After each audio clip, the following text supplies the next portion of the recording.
¿Qué tal amigos? ¿Cómo están? Bien, bien, bien, bien. Qué bueno. Pues aquí estamos en otra lectura del segundo tomo del libro de Maurice Nicoll, Comentarios psicológicos sobre las enseñanzas de Gottfried y Ouspensky. Y nos hemos quedado en la página 187, nuevas notas sobre la observación de sí más profunda. ¡Guau, amigos!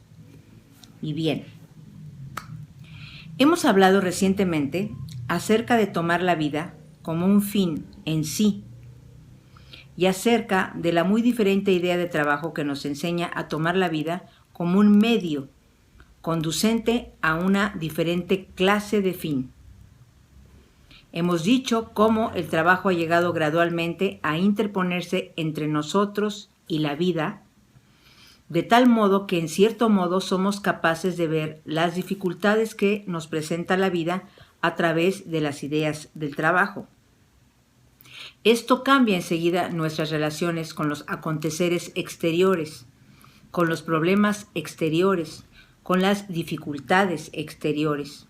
Como hemos dicho, esto exige mucho tiempo porque tal como somos, estamos completamente identificados con el mundo exterior, con la gente, con las cosas, con los sucesos, con las situaciones. En este sentido, somos máquinas conducidas por la vida. Por mucho tiempo nos es imposible ver cómo el trabajo se aplica a nuestra situación en la vida. No tenemos ningún medio, no tenemos ningún espejo mágico o lente mágica a través del cual podamos mirar. Estamos, por así decirlo, desnudos en la vida, desnudos ante la vida. No tenemos zapatos apropiados que llevar, ni tampoco vestidos apropiados. Se ha dicho a menudo que el cambio que tiene lugar en alguna situación característica de vida puede ser extraordinario si se lleva al cabo hasta el punto de interponerlo ante las impresiones entrantes. Significa que las impresiones, en lugar de caer directamente sobre nosotros, pasan a través del medio del trabajo. Cuando estamos despiertos, esto es, cuando estamos rodeados por la fortaleza del trabajo y somos conscientes de lo que enseña, entonces las impresiones de vida son transformadas. Tienen otro significado. Ya no es la situación externa acerca de la cual pensamos y contra la que reaccionamos, sino que reaccionamos a las ideas del trabajo. La vida no cae directamente sobre nosotros, sino que pasa a través del medio del trabajo. Y entonces se convierte en nuestra maestra por medio del trabajo. Cuando estamos en contacto demasiado estrecho con la gente, vemos cabalmente que no transforman nada y, asimismo, que toman la vida como un fin en sí, que ha de llevarlos a algún lugar en el futuro del tiempo que pasa.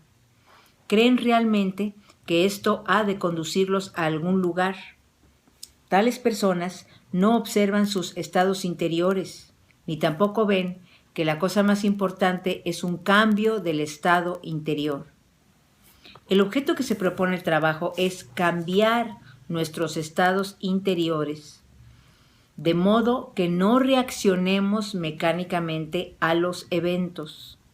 Esto requiere un traslado del punto de conciencia y empieza por medio de la observación de sí. Al realizar esto, nos damos cuenta confusamente que la vida no es un problema, sino nosotros mismos. Entonces, ya no se espera más que en un futuro distante todo será mucho mejor. Ya nadie se apoya más en el tiempo, en una espera vana. Se llega a percibir que mientras nos gobiernan esas diferentes reacciones mecánicas, esas diferentes manifestaciones del rasgo principal, esas intolerancias, esas rígidas e indiscutidas actitudes, esas formas de agravio, esos sistemas de hacer cuentas interiores, esos acostumbrados estados negativos, esas aceptadas formas de imaginación, no podemos esperar que el futuro nos depare un mejor estado.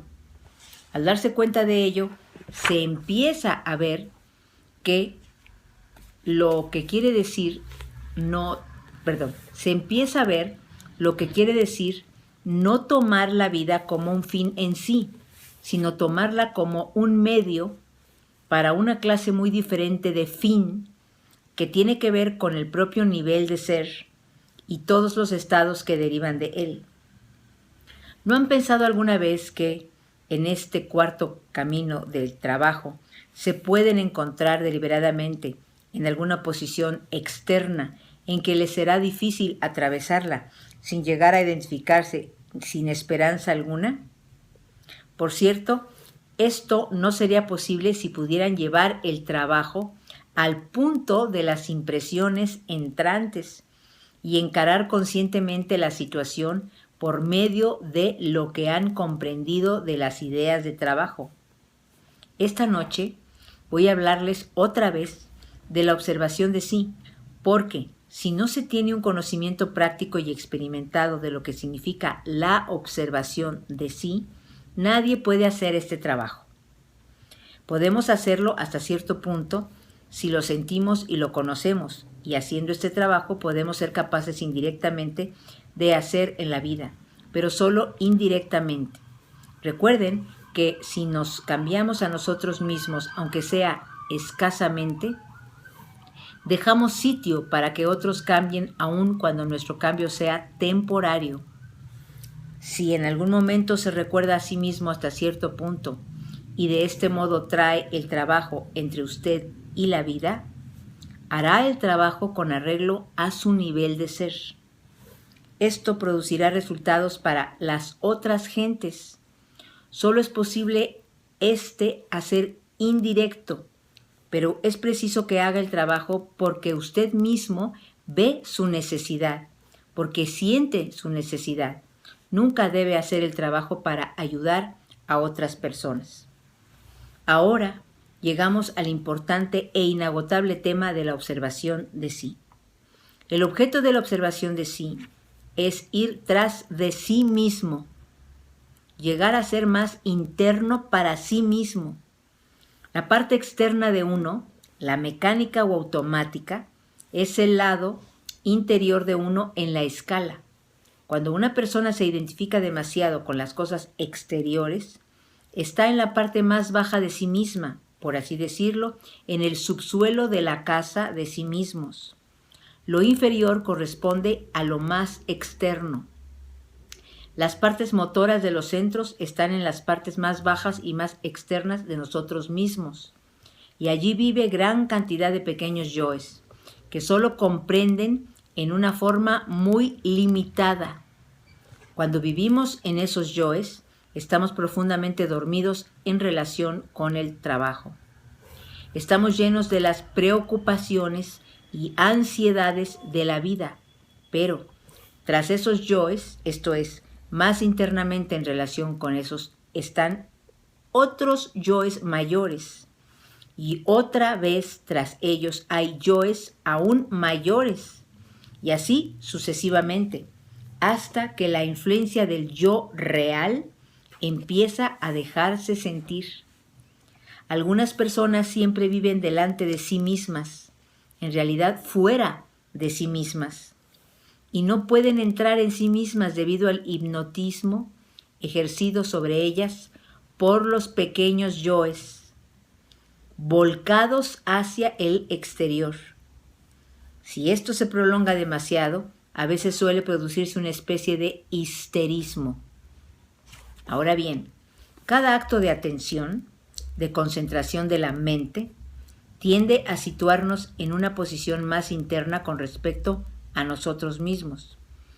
Este es uno de los aspectos del significado de la observación de sí. La observación de sí nos pone detrás de nosotros mismos. Empero, el yo observante está a veces situado muy externamente y, por así decirlo, suele ser uno de los yoes externos y carece de profundidad. Entonces, la observación carece de fuerza y no puede penetrar interiormente. Cuando la observación de sí empieza realmente, el yo observante pasa gradualmente al interior, esto es, en dirección hacia el yo real, y de resultas de la gradual penetración interior del yo observante, éste puede ver cada vez más, porque logra ponerse cada vez más detrás de nosotros mismos. Ahora bien, solo lo superior puede observar lo inferior. Lo inferior no puede observar lo superior. O, para decirlo de otra manera, lo interior solo puede observar lo exterior. Lo exterior nunca puede observar lo interior. A medida que nuestra conciencia se hace más profunda a través del yo observante, podemos ver cada vez más lo que está fuera o es externo al yo observante. El yo observante no puede penetrar de este modo más internamente a menos de ser ayudado por el sentimiento emocional, esto es, si no creemos que vale la pena, no podemos observarnos realmente a nosotros mismos, excepto muy superficialmente. Captar una vislumbre de sí mismo suele hacer más profunda la valoración emocional del trabajo sobre sí. Una persona alcanza, por ejemplo, determinada imagen de sí misma cuando se convence de que siempre dice la verdad. Tal súbita vislumbre significa que se ha observado uno a sí mismo temporariamente desde un nivel más profundo, que se ha situado ligeramente detrás de sí. Lo que sucede después depende de la calidad de la propia sinceridad para consigo mismo y de la valoración que se presta al trabajo. En la práctica existe siempre la tendencia a justificarse a sí mismo. En este caso, al haber captado una vislumbre más profunda de sí mismo, se corre el riesgo de perderla en el tumulto de la autojustificación. Nos dicen que es preciso observar la autojustificación y no acompañarla. Voy a volver a leer esto, amigos. Nos dicen que es preciso observar la autojustificación y no acompañarla. Por cierto, no será capaz de detener la autojustificación mecánica al tener una vislumbre de sí. Pero esto no quiere decir que está de acuerdo con la autojustificación.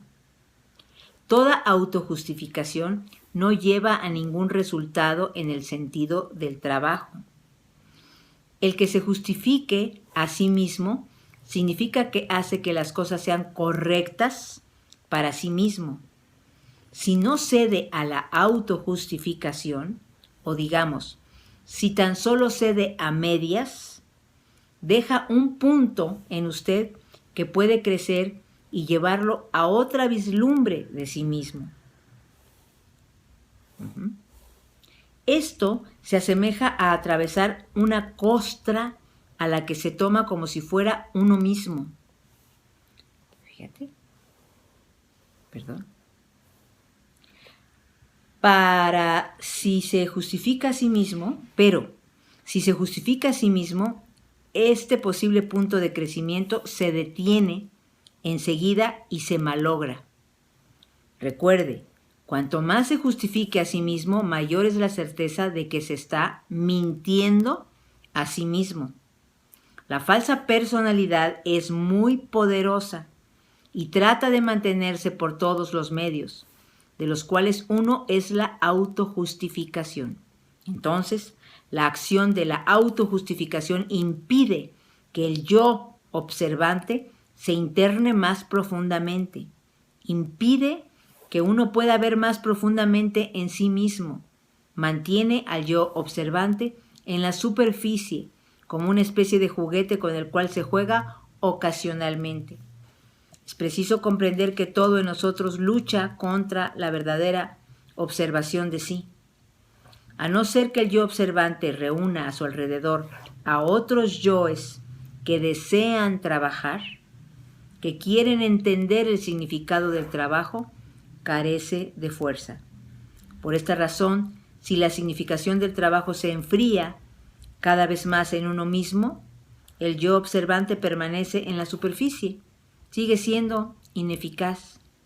Así, se aclaran las relaciones que hay entre el poder del yo observante y la valoración del trabajo, que son formuladas en el diagrama que concierne al yo observante, a los yoes del trabajo, al mayordomo delegado, al mayordomo, al yo real en la escala vertical.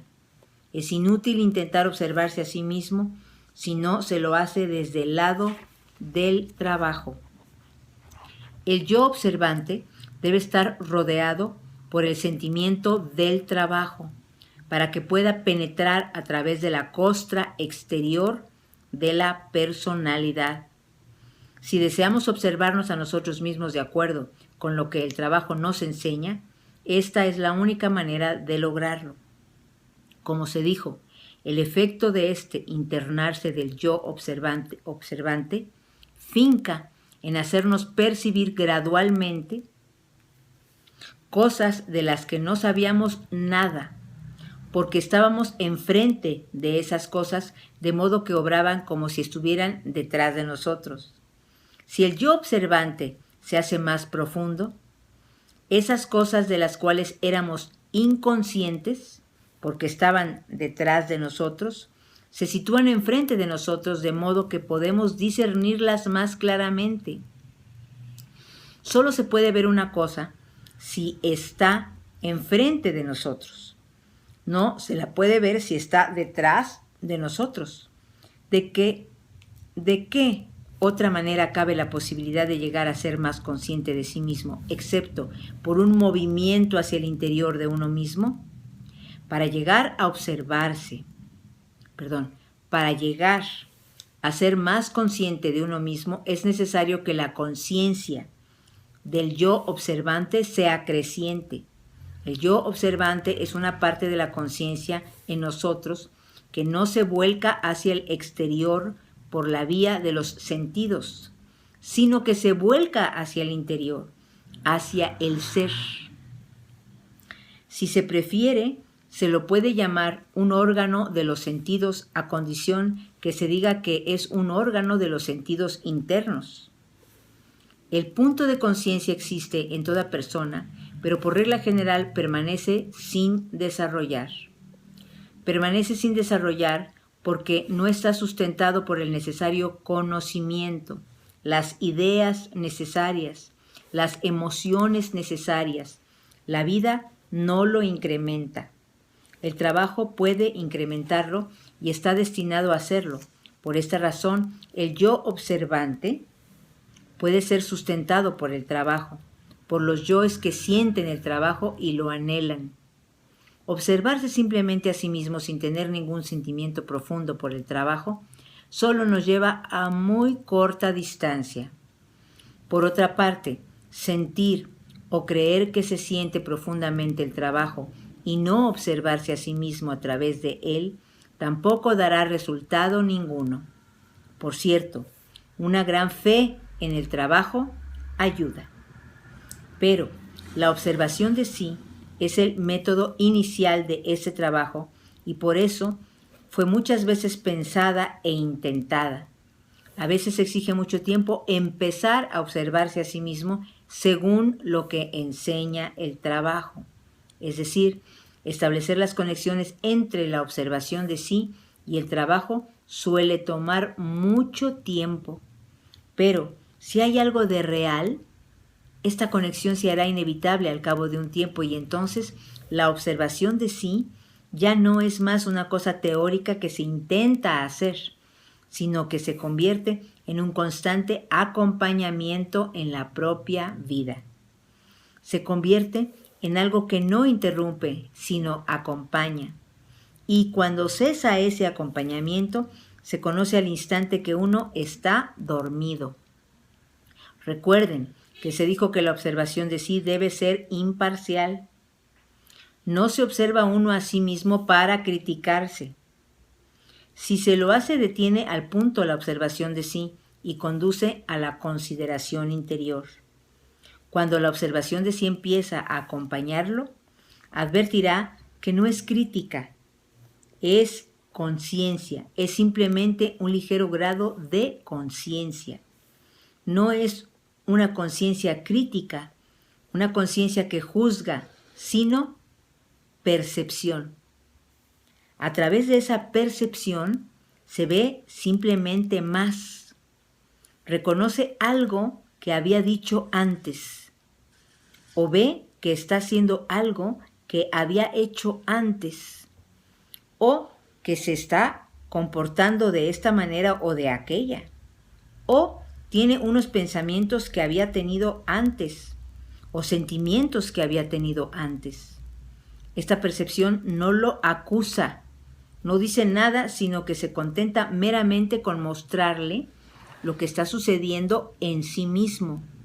No cabe duda que suele sentirse molesto, pero esta molestia no proviene del yo observante. Los yoes del trabajo que están detrás del yo observante quizás lo hagan sentir molesto.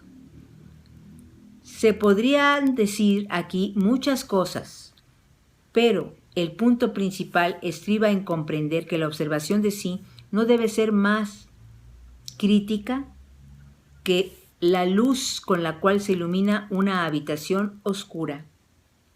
El objeto de la observación de sí, tal como se dice en el trabajo, es penetrar un rayo de luz en uno mismo. Luego, se dice que cuando se deja penetrar la luz de este modo, muchas cosas comienzan a cambiar por sí mismas. Es la luz de la conciencia la que empieza a cambiar las cosas. Por esta razón se dice en el trabajo que la luz nos sana.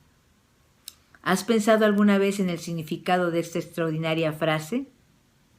La luz nos sana. Cuando la oí por primera vez, dicha por Gurdjieff, me produjo un efecto emocional muy intenso que por un rato fui incapaz de decir una palabra. Sabía que significaba algo que nunca había comprendido y sin embargo parecía comprender en ese momento. Todos creemos que somos capaces de sanarnos. Creo que tal vez comprendí que no podíamos sanarnos nosotros mismos, pero que había algo que podía sanarnos si pudiéramos llegar a ello gradualmente. Mucho después comprendí que la luz no podría estar en mí a no ser que mantuviera a toda costa el trabajo vivo en mí. Todas las ideas, todos los pensamientos, todos los recuerdos, y que esta era mi tarea, porque realizándola sería capaz de acrecentar la luz. Y así, en lugar de pensar por mí mismo, pensaría por el trabajo. Y a su debido tiempo, todo lo demás sería dado por añadidura. Entonces, comprendí mejor lo que significaba no trabajar para lograr resultados. Así, nuestra tarea finca en aumentar siempre la luz del trabajo en nosotros mismos y en conservarla viva entre nosotros. Wow, amigos. Pues aquí se termina. Vamos a continuar en la página 191. Nota introductoria al esoterismo. Wow, amigos, esto estuvo un poquito largo. Nuevas notas sobre la observación de sí más profunda. Pues sí, de ahí parte todo el trabajo, amigos. Todo el trabajo. Parecen ideas como muy extrañas, porque mientras no nos quitemos la idea preponderante de que somos una sola persona, entonces este trabajo no nos va a servir, porque pues miren, yo lo que les propongo siempre es, hagamos un intento de hacerlo, a ver qué pasa, ¿no? Hagamos un intento de, cuando le pedimos a Dios ser mejores, cuando le pedimos al ser en el que ustedes crean ser mejores, yo creo que es una petición auténtica, ¿no? No nada más pedir otro coche o pedir que el hermano cambie o que cambie el amigo, queremos que cambien todo el mundo, ¿no?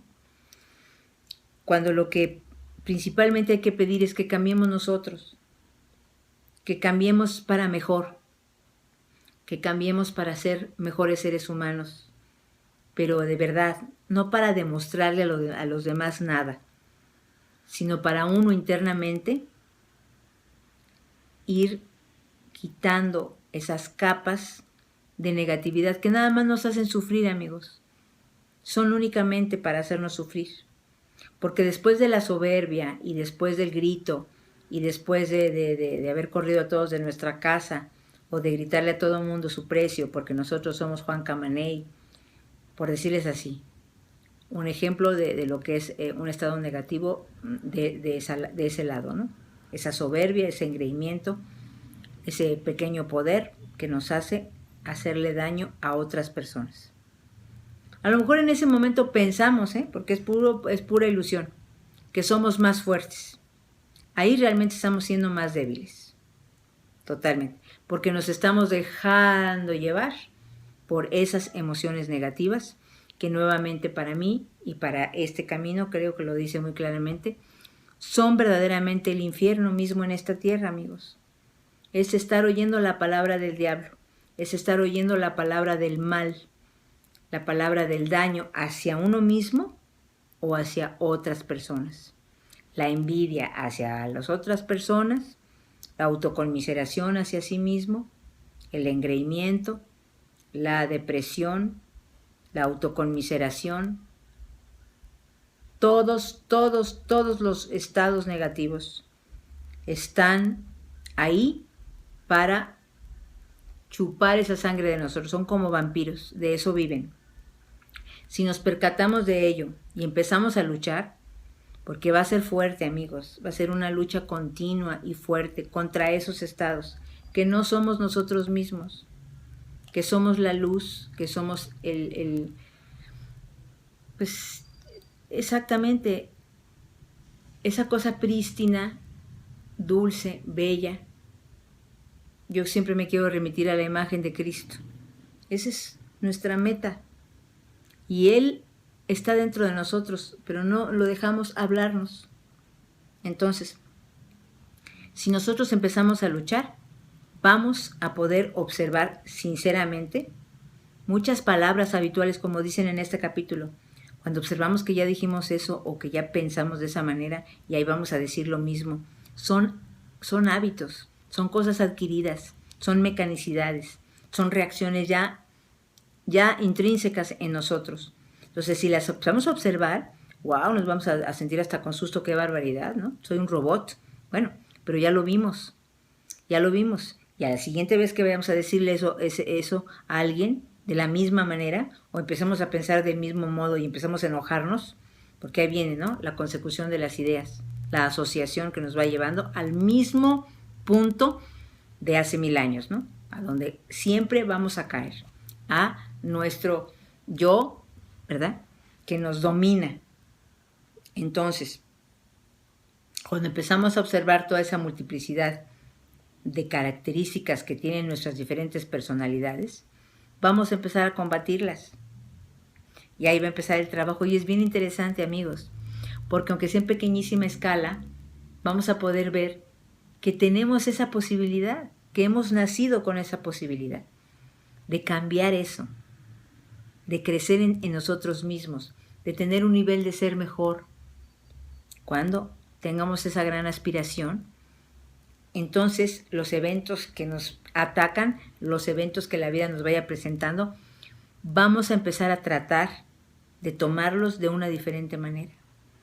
Y cuando los empezamos a tomar de una diferente manera, como dicen aquí, ya no nos afectan. Ya no nos afectan, porque ya sabemos que es pura ilusión, ¿sí? Lo que estamos viviendo.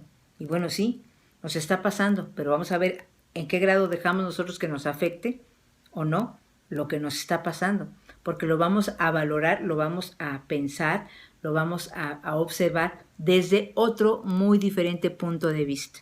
No desde el punto de vista de la vida, que así nos ha enseñado a tomarlo, sino desde el punto de vista de este trabajo, que es conducirnos, para mí, hacia Dios, que es conducirnos hacia esas fuentes superiores que nos quieren hablar y que están dentro de nosotros.